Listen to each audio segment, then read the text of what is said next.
The silver chandeliers hanging from the ceiling of Chateau Blanc cast crystal reflections over the white linen tablecloths. Marina Delacroix adjusted the collar of her black shirt for the fourth time that night, feeling the familiar tingling of anxiety at her fingertips. At 23, she had mastered the art of invisibility, a skill she honed with surgical precision, gliding between tables as if made of air and good intentions. She had been working at Chateau Blanc for only 3 months, and to everyone there, customers, managers, even her fellow waiters, she was nothing more than a useful shadow that appeared when glasses ran empty. Marina liked it that way. Her true talents had to remain buried, locked away in the deepest chamber of her mind, far from any eyes that might recognize her. "Table 12 needs a bottle of Dom Pérignon," said Veronique, the supervisor, without even looking at Marina. "And try not to draw attention this time. We've got important people tonight." Important people. There were always important people at Chateau Blanc. Politicians, celebrities, men whose names whispered of hidden dangers. Marina picked up the bottle carefully, her heart speeding up the way it always did when tension filled the air. She knew that kind of tension well. It had been her companion for the past 2 years. Table 12 sat in a strategic corner of the restaurant, positioned so whoever sat there could see the entire room. A man was sitting alone, tall, with chestnut hair just beginning to gray at the temples, and blue eyes that seemed to scan every movement around him like a constant radar. He wore a tailored charcoal suit, nothing that outwardly suggested his supposed profession as a business consultant. But Marina knew the signs. She had seen them before, many times. She approached with the practiced subtlety of someone who had learned to move without being noticed, lowering the bottle from the ice bucket. The man, if Marina wasn't mistaken, his name was Etienne Moreau, glanced at her briefly, his eyes drifting over her black uniform without real interest. "There will be guests tonight," he said, his French accent slightly concealed, smoother, more refined than it should have been. "My mother will arrive in a few minutes. She's deaf, so I'd like to request that—" He paused, choosing his words carefully, "that someone who understands sign language be available to assist her if needed."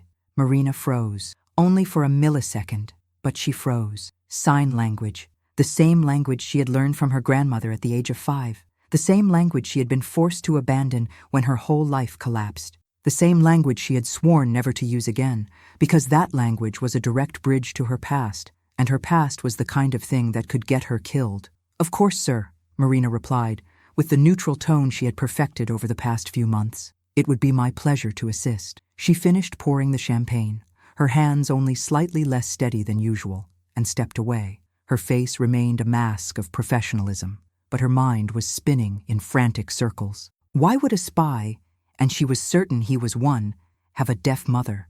Why mention her? Why sound protective while making such a specific request? 15 minutes later, a woman walked into the restaurant. She was in her late 60s, her white hair tied back in an elegant bun, her blue eyes identical to her son's. She wore a navy silk dress that cost more than Marina made in 3 months and moved with the grace of someone born into privilege, someone who had never known the word discomfort. Marina watched her scan the room, her eyes searching for something, for someone.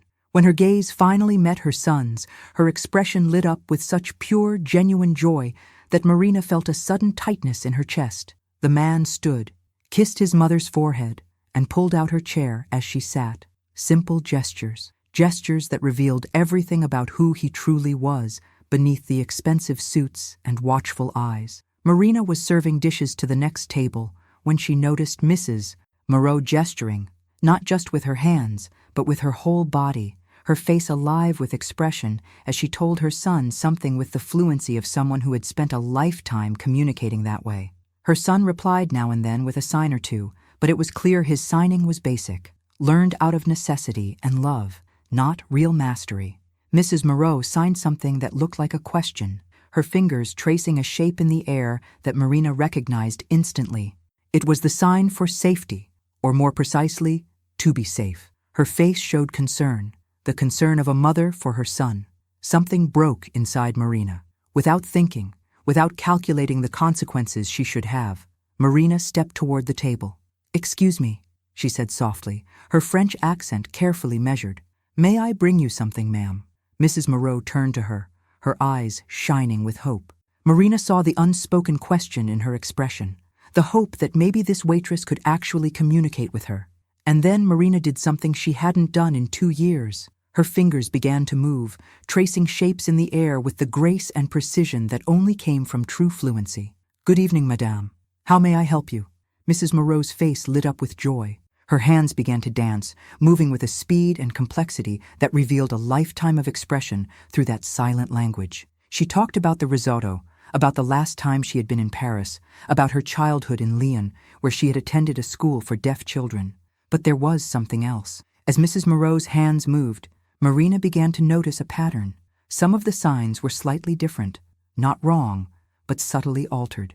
It was as if Etienne's mother were using a specific dialect, a regional variation that Marina recognized as being from Marseille, not Paris. And then Mrs. Moreau signed something that made Marina's blood turn to ice. "My son works for dangerous people.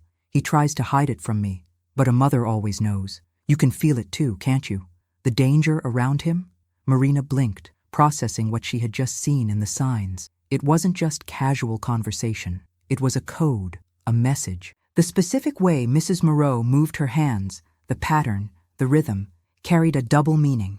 It was intelligence encrypted through sign language, the oldest form of coded communication, a language within a language. Marina knew that code. Her grandmother had taught it to her, because her grandmother had been an agent of the DGSE, French intelligence, and Marina had been trained since childhood to use it. "You understood, Mrs." Moreau signed, her eyes meeting Marina's with a sharpness that contradicted her fragile appearance. "You know the old language." The restaurant around Marina suddenly felt very small, very warm.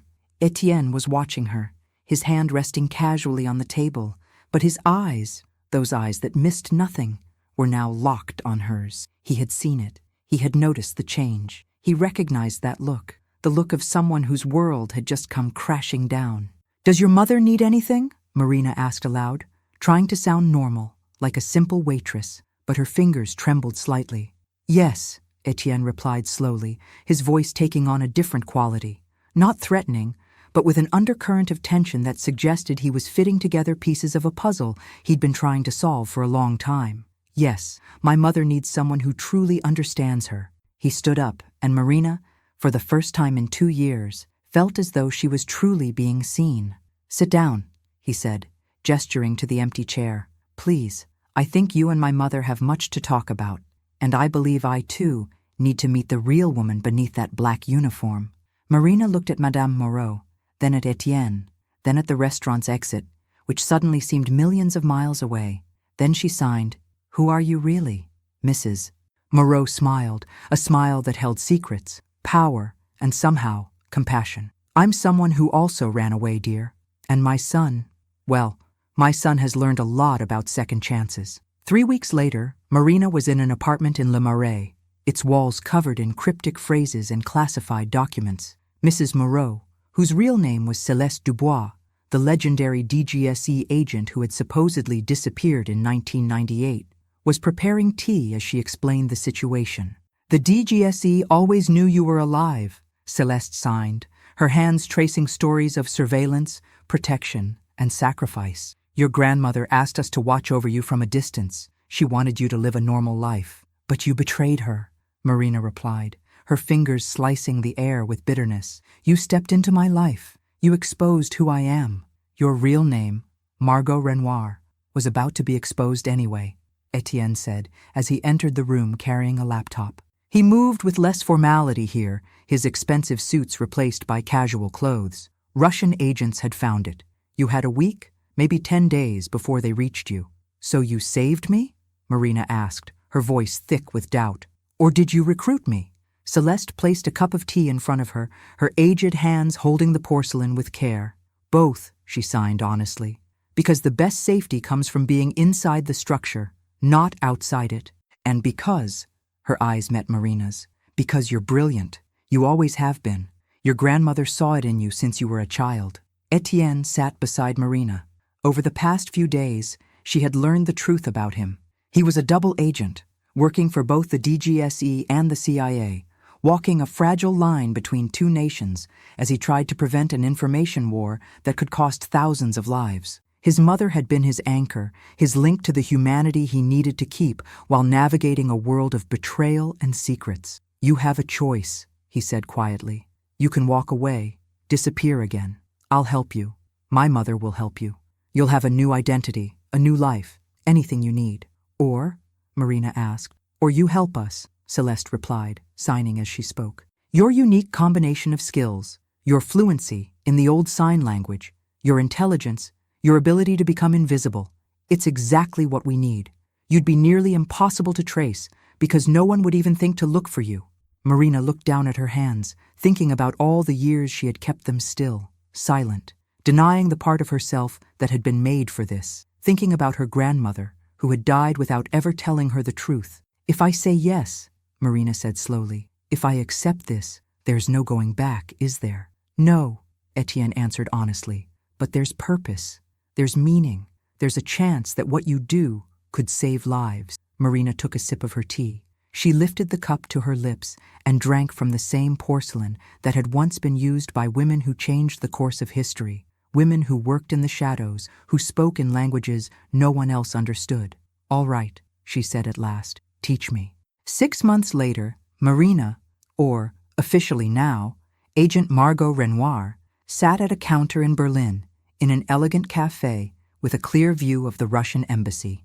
Beside her, seated like a couple on a casual date, was Etienne. Their fingers brushed briefly as she signed a message. "Target spotted, moving in." He replied with an almost invisible sign: confirmation, reassurance, solidarity. Behind them, in an adjacent building, Mrs. Moreau, or rather Celeste Dubois, watched through bulletproof glass. Even in her later years, she was still a force. And when her gaze met that of the spiritual daughter she had discovered in that Paris restaurant, she smiled, because she had found someone to carry the torch forward, someone who understood that the greatest secrets are often kept in languages no one else speaks, someone who had learned that invisibility wasn't weakness, it was a weapon. Marina carried out the operation with flawless precision. The signals she exchanged with Etienne, disguised to look like tender gestures between lovers, transmitted encrypted information they had intercepted. Her hands, once sworn never to move with meaning again, now wrote stories of national security in a language that only half a dozen people in the world still understood. A month later, back in Paris, Marina was once again at Chateau Blanc, but this time not as a waitress. She sat at a table in an evening gown beside Etienne. No one would have recognized the invisible woman in the black uniform. She was beautiful now, visible, self-assured, her own person. When Mrs. Moreau entered the restaurant, wearing another navy silk dress, Marina stood up. Celeste embraced her. A real embrace, not the professional gesture from before. "How do you feel?" The older woman signed as they sat down. "Scared," Marina admitted, "but also at home." "Good," Celeste signed, her eyes shining with a mix of pride and old pain. "Welcome to the only place where women like us truly belong. In the space between shadows, speaking in languages the world has forgotten, changing it in ways no one will ever know." Etienne took Marina's hand beneath the table, a genuine gesture, not a coded one. Outside any mission, just a man holding a woman's hand. "No regrets?" he asked. Marina looked at his mother, at the man who had changed her life, at the restaurant where she had first dropped her mask after 2 long years. "No," Marina replied with absolute certainty. "No regrets." Because she finally understood. It was never about returning to her old life or disappearing again. It was about reclaiming who she had always been, a keeper of secrets, a bearer of ancient languages, a ghost who could choose when to become visible. And at that table, surrounded by people who understood the weight of that calling, Marina Delacroix, or Margot Renoir, or whatever name she needed to wear, was finally home. Thank you all for following this story. If you enjoyed it, please leave a comment, give it a like, and don't forget to subscribe and share.